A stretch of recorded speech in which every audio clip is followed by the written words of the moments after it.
देखेंगे कि महाजनपद काल में, जैसे कि मैंने आपको बताया था कि 16 महाजनपदों का उदय हुआ था, ठीक है।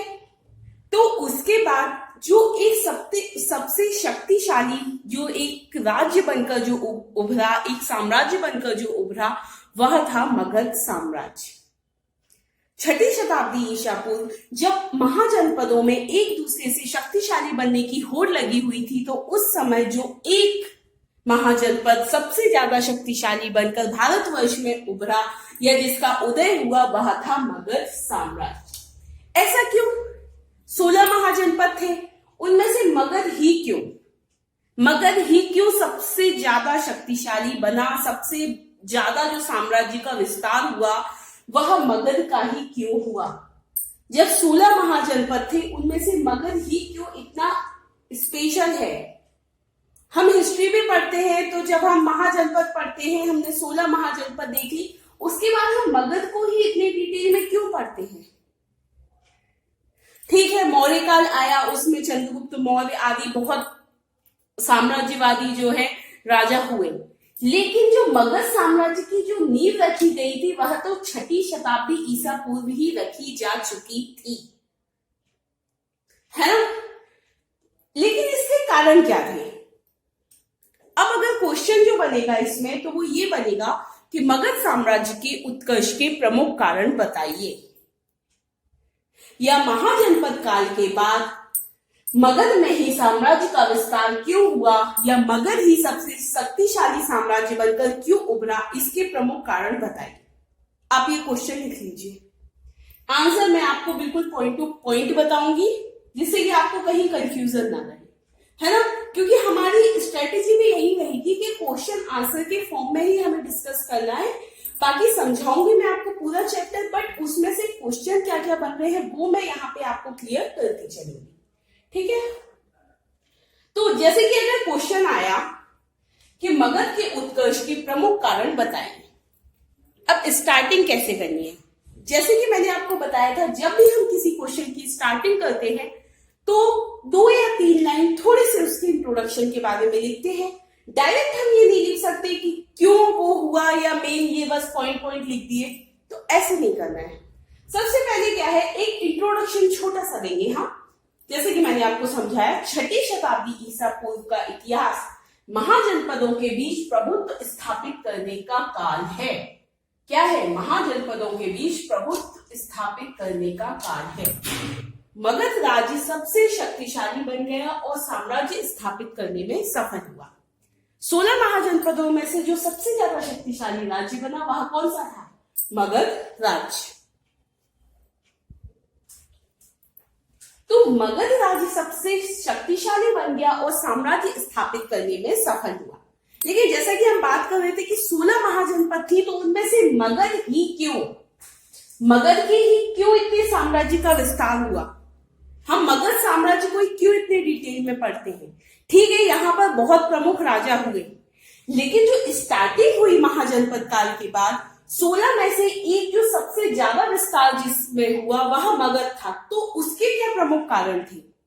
तो इस क्वेश्चन का आंसर हम डिस्कस कर रहे हैं। तो इसमें जो मेन कारण थे वो पहले आप लिखेंगे आंसर में। पहले आप हेडिंग डालेंगे, जैसे कि इंट्रोडक्शन आपने लिख लिया, इसके बाद आप हेडिंग डालेंगे मगध की उत्कर्ष के प्रमुख कारण, ठीक है। इसमें 4 कारण हैं। एक तो वहां की भौगोलिक स्थिति, ठीक है। दूसरा है वहां का सैन्य संगठन। तीसरा है स्वतंत्र सामाजिक वातावरण, और चौथा आता है शासक वर्ग की भूमिका, ठीक है। तो क्या क्या प्रमुख कारण थे? मगध की भौगोलिक स्थिति, वहां का सैन्य संगठन, स्वतंत्र सामाजिक वातावरण और शासक वर्ग की भूमिका, ठीक है। अब भौगोलिक स्थिति कैसी थी? क्यों वो इतनी फेवरेबल हो गई कि मगध को इतना मतलब इजी रहा ये सब अपना साम्राज्य विस्तार करना? तो देखिए, जैसे कि जो मगध की जो पहली राजधानी थी, सबसे पहली जो राजधानी थी वह थी राजगृह या गिरिव्रज, ठीक है। अब ये बहुत सारी पहाड़ियों से घिरी हुई थी, ठीक है। तो ये जो राजगृह या गिरिव्रज थी, यह वर्तमान में बिहार के नालंदा जिले में है, ये थोड़ा सा याद रखिए आप, ठीक है। अब ये क्या थी? पहाड़ियों से घिरी हुई थी। तो एक तरीके से भौगोलिक रूप से यह सुरक्षित हो गई थी। मतलब अगर कोई बाहर से आक्रमणकारी आके यहाँ से राजा वगैरह आक्रमण करे तो वो सीधे इस पे आक्रमण नहीं कर सकता था, क्योंकि एक जो है जियोग्राफिकल एक यहाँ पर एक संरचना है जो कि इसकी रक्षा कर रही है। ठीक है, जैसे कि अभी हम वर्तमान में भी पढ़ते हैं उत्तर में हिमालय है तो उसके कारण भारत की जो है सीमा की रक्षा होती है। तो उसी तरीके से ये चारों तरफ से पहाड़ियों से घिरी हुई थी, जिससे कि शत्रुओं के बाह्य आक्रमण से यह बचाती थी। ठीक है, तो बाहर से तो आक्रमण हो नहीं सकता, लेकिन ये बाहर जाके आक्रमण बिल्कुल कर सकते हैं, है ना। तो बाहर से कोई डायरेक्ट आके आक्रमण नहीं कर सकता, एक तो ये कंडीशन हो गई। फिर ये तो हो गई क्या, पहली राजधानी मगध की। अब जो मगध की जो दूसरी राजधानी बनी वह थी पाटलिपुत्र। ठीक है, जो वर्तमान पटना है वहां, ठीक है, पाटलिपुत्र। अब ये जो थी यह एक तरीके से जल दुर्ग के समान थी। कैसे थी, क्योंकि यह तीनों तरफ से गंगा, गंडक तथा सोन नदियों के संगम पर यह स्थित थी। मतलब 3 नदियां थी और यह इनके संगम पर स्थित थी। तो एक तरीके से यह जल दुर्ग के समान थी। अगर शत्रु आक्रमण करे तो उसको पहले जल में से उतर कर आना पड़ता था। ठीक है, तो यहां पर भी डायरेक्ट आक्रमण नहीं हो सकता। तो इस तरीके से भौगोलिक स्थिति जो थी वह यहाँ की इतनी अनुकूल थी कि बाहर से कोई आक्रमण नहीं कर सकता था, लेकिन ये बाहर जाके आक्रमण बिल्कुल कर सकते थे अपने साम्राज्यवाद के विस्तार के। ठीक है, इसके बाद जो दूसरी जो कंडीशन आती है भौगोलिक स्थिति में ही, कि यहाँ पर खनिज प्रचुर मात्रा में उपलब्ध थे। ठीक है, अब जब खनिज के धनी हैं वो, तो फिर क्या होगा, लोहा बहुत है, तांबा बहुत है। आगे हम पढ़ेंगे कि यही जो लोहा था यह सेनाओं के लिए भी बहुत उपयोगी हो गया, क्योंकि उससे बहुत सारे अस्त्र शस्त्र बनाए जाने लगे। ठीक है, दूसरी बात, खनिज बहुत है तो आर्थिक रूप से भी ये एक तरीके से बहुत स्ट्रॉन्ग हो गई है। फिर तीसरी बात क्या आती है, अब जब 3 नदियां हैं तो मिट्टी बहुत उपजाऊ थी, यहाँ की जलोढ़ मिट्टी थी, तो कृषि के लिए बहुत सुगमता थी, बहुत अच्छी कृषि होती थी। फिर जल मार्ग भी और थल मार्ग भी, दोनों मार्ग यहाँ पर उपलब्ध थे। तो व्यापार के लिए भी, मतलब सिर्फ ऐसा नहीं था कि बस थल मार्ग से ही व्यापार हो रहा है या जल मार्ग से ही व्यापार हो रहा है, तो इनका जो व्यापार था वह भी दूर दूर तक फैला हुआ था। तो ये भी एक कारण था जिससे कि मगध साम्राज्य का उत्कर्ष हुआ। तो भौगोलिक स्थिति में क्या क्या प्रमुख कारण थे, एक तो जो उनकी जो स्थिति थी, जो उनकी राजधानी थी, राजगृह या गिरिव्रज, वह पहाड़ियों से घिरी हुई थी, और जो मगध की जो दूसरी राजधानी थी पाटलिपुत्र, वह एक जल दुर्ग के समान थी तथा 3 नदियों के संगम पर स्थित थी। इसके बाद यहाँ पर खनिज बहुत प्रचुर मात्रा में थे। ठीक है, तो बहुत सारे उद्योग धंधे भी यहाँ पर विकसित हुए, जिससे कि लोगों को रोजगार मिला, लोगों को बाहर नहीं जाना पड़ा और बाहर के लोग भी यहाँ पर आकर बस गए। ठीक है, ये तो हो गई भौगोलिक स्थिति। दूसरी बात की जाए सैन्य संगठन की, जैसा कि मैंने आपको उत्तर वैदिक काल में पढ़ाया था कि वहां पर स्थायी सेना का कोई भी ऐसा प्रावधान नहीं था, स्थायी सेना नहीं रखी जाती थी। ठीक है, लेकिन यहाँ पर सैनिक व्यवस्था बहुत सुदृढ़ थी। ठीक है, क्योंकि ये लोग आर्थिक रूप से बहुत संपन्न थे, तो ये लोग सैनिकों को जो है एक तरीके से अफोर्ड कर सकते थे, ये कह सकते हैं हम। क्योंकि जब उत्तर वैदिक काल में हमने देखा था कि जब युद्ध होता था तब जो नगर के वासी हैं या जो जवान हैं उनको बुला लिया जाता था, प्रशिक्षण देके उनको ही युद्ध में भेज दिया जाता था। लेकिन यहाँ पर एक स्थायी सैन्य व्यवस्था देखने को मिलती है। ठीक है, तो आर्थिक संपन्नता तथा प्रचुर भौगोलिक संसाधनों ने ये जो मैंने आपको यहाँ बताया, लोहा, ठीक है, मगध को सैन्य शक्ति विस्तार के लिए उपयुक्त अवसर प्रदान किया। ठीक है, फिर जो आप नेक्स्ट पॉइंट लिखेंगे उसमें लिखेंगे, यहाँ पे मैं एक चीज बताना और भूल गई भौगोलिक स्थिति में, कि यहाँ पर वन भी प्रचुर मात्रा में थे, है ना, वनस्पति आदि यहाँ पर मतलब संपन्न था या मगध, तो यहाँ पर वन आदि भी काफी थे। तो वन में क्या हाथी थे, तो हाथियों का उपयोग इन्होंने सेना में लेना प्रारंभ किया। ठीक है। हाथियों का उपयोग स्टार्ट कर दिया तो दलदली इलाकों के लिए हाथी बहुत उपयुक्त होते थे, तो युद्ध आदि में यह हाथियों का उपयोग करने लगे। बल्कि जबकि सामने वालों के पास हाथी वगैरह कुछ नहीं है सेना में, तो इनके पास हाथी भी है, तो सेना भी इनकी बहुत स्ट्रांग हो गई। फिर उसके बाद लोहे की खानें हैं, तो युद्ध शस्त्र व हथियार भी बहुत अच्छे अच्छे बनने लगे थे, क्योंकि लोहे की कमी है नहीं तो शस्त्रों की भी कोई कमी नहीं है, तो अच्छे अच्छे औजार, अच्छे अच्छे हथियार इनके पास बनने लगे थे। फिर इसके बाद जैसा कि मैंने बताया कि जल मार्ग भी उपलब्ध था, तो जल सेना भी थी इन पर, ठीक है। तो इन्हीं सब कारणों से मगध को अन्य महाजनपदों से अलग कर विशिष्ट रूप प्रदान करते हुए साम्राज्य के रूप में ढलने में सहायता हुई। क्या क्या प्रमुख कारण थे सैन्य संगठन? अगर देखा जाए कि आर्थिक संपन्नता तथा प्रचुर भौगोलिक संसाधनों ने मगध को सैन्य शक्ति विस्तार के लिए उपयुक्त अवसर प्रदान किए। ये मैंने वर्ड टू वर्ड इसलिए लिखा है जिससे कि जब आप लिखें तो एक पूरा अच्छे से फ्लो बना के लिखें, है ना, क्योंकि हम मेंस की तैयारी कर रहे हैं। प्रीलिम्स की होती है तो सिर्फ फैक्ट्स डाल देते हो और उससे आपका काम चल जाता। नेक्स्ट हम पॉइंट लिखेंगे, सेना में हाथियों का प्रयोग प्रारंभ हुआ जो कि दलदली इलाकों के लिए उपयुक्त होते थे।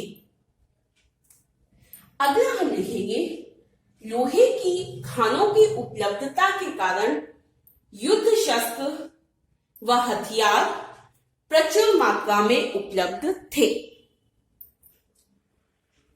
इसके बाद लिखेंगे, जल सेना की बाहुलता ने भी मगध साम्राज्य के उत्कर्ष में महत्वपूर्ण भूमिका निभाई। ठीक है। अब इसके बाद ये तो हो गई भौगोलिक स्थिति, हो गई सैन्य संगठन हो गया। अब बात करते हैं स्वतंत्र सामाजिक वातावरण।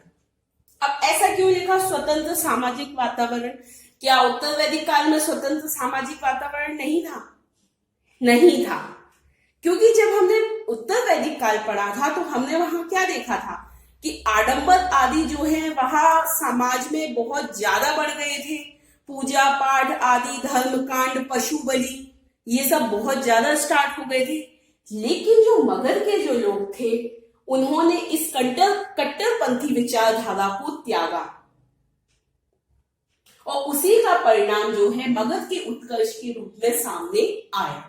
क्योंकि देखिए, जब भी कोई भी, अगर आप वर्ल्ड हिस्ट्री भी पढ़ते हैं, अभी तो हट गई है, अगर आपने लास्ट ईयर पढ़ी हो या कोई और भी, तो जब भी कुछ होता है या भारतीय पुनर्जागरण भी देखें तो वह किसी एक घटना का परिणाम नहीं होता। कोई भी क्रांति होती है तो उसमें बहुत सारी जो घटनाएं हैं वह उनका सम्मिलित परिणाम होती है। ठीक है। तो मगध का भी जो उत्कर्ष हुआ तो ऐसा नहीं कि बस ऐसे एकदम खुला और बस लाइट जल गई हो गया, तो ऐसे तो नहीं हो सकता ना। तो बहुत सारी चीजें, जब एक बहुत सारी कंडीशंस फेवरेबल मिली तब जाके ऐसा हुआ कि मगध जो है वह अन्य महाजनपदों से ऊपर उठ के आया, है ना। तो इसमें क्या था, इसको मगध को उस समय अनार्यों का देश कहा जाता था। अनार्यों का देश, अनार्यों मतलब जो आर्यों का देश नहीं है। ऋग्वैदिक काल के जो आर्य थे वह इतने ज्यादा आडंबर आदि वहां पर तो थे ही नहीं, पूजा पद्धति बहुत सरल थी। लेकिन उत्तर वैदिक तक आते आते एक जटिल कर्मकांड रूपी व्यवस्था उत्पन्न हो चुकी थी। लेकिन यहाँ पर आके ये सब चीजें बंद हो गई थी मगध में, तो इनको अनार्यों का देश कहा जाता था, मतलब कि जो आर्यों का नहीं है। ठीक है। तो यहाँ पर क्या था, ब्राह्मण व्यवस्था एवं कट्टरपंथी तथा रूढ़वादी विचारधारा नहीं थी। ठीक है। इसके बाद क्या था, लोगों में प्रसार की प्रवृत्ति थी, नया सीखने की प्रवृत्ति थी, उत्साह था, जो कि जिनका जो अन्य राज्य है उनमें अभाव था। फिर देखा जाए कि इसी क्षेत्र में बौद्ध और जैन संप्रदाय का उद्भव हुआ। ठीक है। तो उनके कारण क्या हुआ, उन्होंने तो वैसे भी आडंबर आदि का विरोध किया था, लोगों में चेतना जागी, तो उसका भी जो परिणाम है फिर वह मगध के उत्कर्ष के रूप में सामने आया। ठीक है। तो अब इसमें अगर हम लिखेंगे स्वतंत्र सामाजिक वातावरण, तो इसमें हम सबसे पहले लिखेंगे मगध को अनार्यों का देश कहा गया है क्योंकि यहां वैदिक काल की तरह ब्राह्मण व्यवस्था एवं कट्टरपंथी रूढ़िवादिता नहीं थी। इसके बाद नेक्स्ट पॉइंट हम लिखेंगे, यहां के लोगों में प्रसार की प्रवृत्ति एवं उत्साह अन्य राज्यों से अधिक था। जब एक में ज्यादा होगा दूसरे में कम होगा तभी तो वो आगे बढ़ेगा। तो इनमें जो था उत्साह और प्रसार की जो प्रवृत्ति थी, मतलब नया सीखने की जो प्रवृत्ति थी, वह बाकी जो महाजनपद थी उनसे अधिक थी। और उन्होंने आडंबर कर्मकांड पर चोट करते हुए सरलता और समानता पर बल दिया। ठीक है, फलतः विकास के लिए अनुकूल स्थिति पैदा हुई और इस सामाजिक एकजुटता ने मगध को उत्कर्ष प्रदान किया। ये तो हो गई समाज कैसा था। अब बात करें कि कोई राजा भी तो होगा, सिर्फ समाज अच्छा हो जाने से तो कुछ नहीं होता। एक ऐसा कंट्रोल करने वाला भी तो होना चाहिए कि सत्ता किसके हाथ में है। अगर सत्ताधारी ही योग्य नहीं है तो फिर कैसे साम्राज्यवाद होगा। तो इस समय मगध में जो शासक आए उनकी कूटनीति और महत्वाकांक्षा के कारण ही मगध का उत्कर्ष संभव हो सका। तो इसमें हम क्या लिखेंगे, राजनीतिक विकास के रूप में मगध के उत्कर्ष का कारण महत्वाकांक्षी शासकों की कूटनीति का परिणाम था। जो भी एक स्ट्रॉन्ग लाइन होती है वो हमको पहली ही लाइन में डालनी होती है, फिर इसके बाद जो भी एग्जाम्पल होते हैं वो हम सेकेंड लाइन में डालते हैं, क्योंकि फर्स्ट लाइन जो रहती है वो बिल्कुल प्रभावशाली होनी चाहिए। जब भी चेक करने वाले इसको पढ़े तो उसको समझ में आ जाए कि हाँ हमने भी थोड़ी सी डीप स्टडी की हुई है। ठीक है, स्टार्टिंग में जो राजा आए जैसे कि बिंबिसार तथा अजातशत्रु, इन्होंने मगध साम्राज्य का नेतृत्व किया पहले और मगध को ऐसी स्थिति प्रदान की जिससे कि वह आगे चल के उसके साम्राज्य का विस्तार और हो सके। एक नींव रखी एक तरीके से हम ये कह सकते हैं साम्राज्यवाद की। और आगे फिर शिशुनाग और महापद्मनंद जैसे शासकों ने मगध साम्राज्य को अपने उत्कर्ष तक पहुंचाया, जो कि अपने शीर्ष शिखर पर कब पहुंचा था, मौर्य काल में। ठीक है, स्टार्ट किया बिंबिसार तथा अजातशत्रु ने, उसके बाद शिशुनाग तथा महापद्मनंद ने उसको अपने उत्कर्ष तक पहुंचाया और शिखर पर पहुंचाने का श्रेय किसे जाता है, मौर्य वंश को। तो ये तो हो गया कि मगध की उत्कर्ष के क्या प्रमुख कारण रहे होंगे। इसके बाद आप थोड़ा सा इसमें निष्कर्ष भी लिख सकते हैं कि अतः उपयुक्त कारणों से हम कह सकते हैं कि मगध साम्राज्य की नींव तो महाजनपद काल में ही रखी जा चुकी थी, जिसका उत्कर्ष हमें आगे मौर्य काल। अगले टर्न पे हम पढ़ेंगे जो भी मगध में जो भी प्रमुख जो राजा रहे थे उनका एक पहले हम चार्ट बना लेंगे। उसके बाद जो स्टार्टिंग के हैं उनको तो ज्यादा नहीं करना है, पर मौर्य वंश को हम थोड़ा डिटेल में पढ़ेंगे, तो उसके बाद फिर हम वो ले लेते हैं। Okay, thank you.